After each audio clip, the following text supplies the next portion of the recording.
तो उन्होंने कहा कि जब भी मैं उनसे मिला अपार स्नेह मिला, उनकी जो बातचीत थी, क्योंकि हमेशा वो कहते रहे प्रधानमंत्री नरेंद्र मोदी की उनकी आवाज़ का मैं भी बहुत बड़ा फ़ैन हूँ, उनके राय का मैं हमेशा सम्मान करता हूँ। और लता दीदी से बातचीत भी उन्होंने की, जिसका जिक्र अपने ट्वीट में किया है। जब प्रधानमंत्री ने दुख व्यक्त किया है इस दुखद खबर पर, उन्होंने कहा कि जब भी उनसे मिला स्नेह मिला, जब भी उनसे बातचीत हुई उस बातचीत को मैं कभी नहीं भुला सकता हूं। तो इस तरह से सभी लोग नम आंखों के साथ लता दीदी को याद कर रहे हैं। 92 साल की उम्र में आखिरी सांस उन्होंने ली और उनके हर एक गाने, कहते हैं कि अगर कोई भी वक्त हो, समय हो, कोई भी बात हो, तो उसमें कई ऐसे गाने हैं जो बिल्कुल एकदम सटीक बैठते हैं लता दीदी के। और लंबा करियर उनका रहा, लंबा करियर रहा, करीब 75 साल का उनका फिल्मी करियर रहा, क्योंकि उसके बाद उनकी तबीयत थोड़ी सी ठीक नहीं रही। और योगी आदित्यनाथ, सीएम योगी आदित्यनाथ का भी ट्वीट हम आपको दिखा रहे हैं। प्रभु श्री राम से प्रार्थना है कि उनकी आत्मा को शांति प्रदान करे। तो ये सारी ट्वीट भी हम आपको दिखा रहे हैं। शोक संवेदनाएं किस तरह से लोग अपने व्यक्त कर रहे हैं वो भी हम आपको दिखा रहे हैं। लेकिन इस वक्त अमित हमारे साथ मुंबई से जुड़े हुए हैं। अमित, आप जैसे जैसे ये खबर लोगों तक पहुंच रही है, सभी शॉक्ड हैं, सभी यही कह रहे हैं कि हमने सोचा भी नहीं था, और सब उन्हें नम आंखों से याद कर रहे हैं।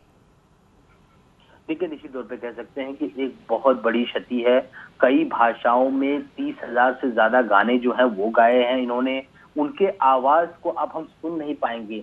ये वो गाने उन्होंने गाए कि जो आज की पीढ़ी जो नए गानों की तरफ न बढ़ के लता दीदी के गाने जो सुनना पसंद करती थी। तो कह सकते हैं कि यहाँ पे बहुत बड़ी क्षति है। नितिन गडकरी यहाँ पहुंचे, फिर कई जो राजनेता है, यूपी के मुख्यमंत्री योगी आदित्यनाथ ने भी दुख जताया, राजनाथ सिंह ने भी दुख जताया, पीएम मोदी ने दुख जताया है। और अब जो उनके परिवार को जो है सांत्वना देने के लिए लोग जो है वो पहुंच रहे हैं। ओम बिरला ने, उपराष्ट्रपति ने भी दुख जताया इस चीजों को लेकर।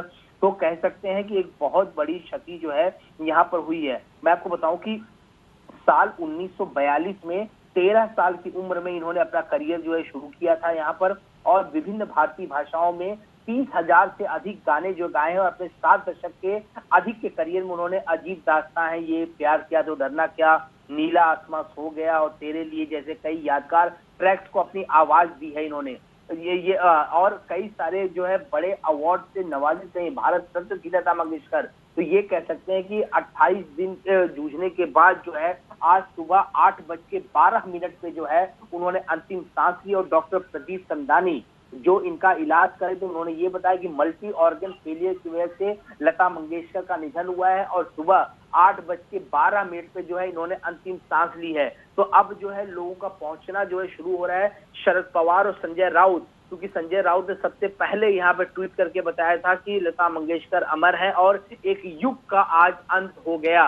तो शरद पवार और संजय राउत भी एक ही गाड़ी पहुंचे हैं। मुख्यमंत्री उद्धव ठाकरे की पत्नी रश्मि ठाकरे भी जो है पहुंची हैं। कल हमने देखा था कि राज ठाकरे, शरद पवार की जो पुत्री हैं सुप्रिया सुले और रश्मि ठाकरे, सारे लोग पहुंचे। तो जैसे ये खबर अब आई है, हर तरफ से संवेदना लोग व्यक्त कर रहे हैं, दुख व्यक्त कर रहे हैं। पीएम मोदी ने कहा कि लता दीदी हमें छोड़कर चली गई, लता दीदी देश में खालीपन छोड़ गई और उनके जैसा जो गायिका जो है वो कोई नहीं बन पाएगा। तो ये कह सकते हैं कि बहुत बड़ी क्षति इंडस्ट्री के लिए, उनके परिवार के लिए, हमारे आप के लिए, सबके लिए बहुत बड़ी क्षति है ये। 92 साल की उम्र थी। यहाँ पे मैं आपको बताऊं कि इसके पहले 2019 में सांस लेने की तकलीफ के चलते भी जो है उन्हें एडमिट कराया गया था।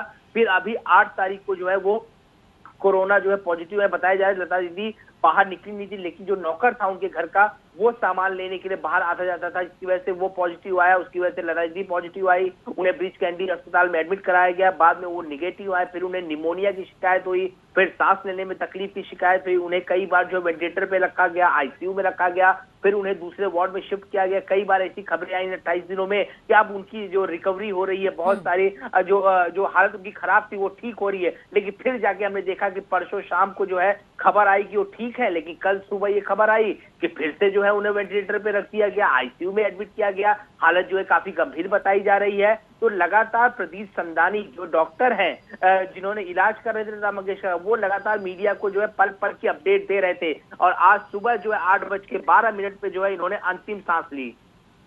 बिल्कुल अंतिम सांस ली लता मंगेशकर, चाहे ये दुनिया छोड़कर चली गई है लेकिन अपने सदाबहार गानों की विरासत फैंस के लिए छोड़ गई है। लता दीदी के इन गानों ने उन्हें इस दुनिया में अमर कर दिया है। अमित, और इस वक्त परिवार के कौन कौन लोग वहां पर मौजूद हैं? देखिए, परिवार के लोगों का आना जाना जो वहां बना हुआ है, उनके भाई जो है हृदय नाथ मंगेशकर वो मौजूद हैं और परिवार के कुछ और लोग भी मौजूद हैं वहां।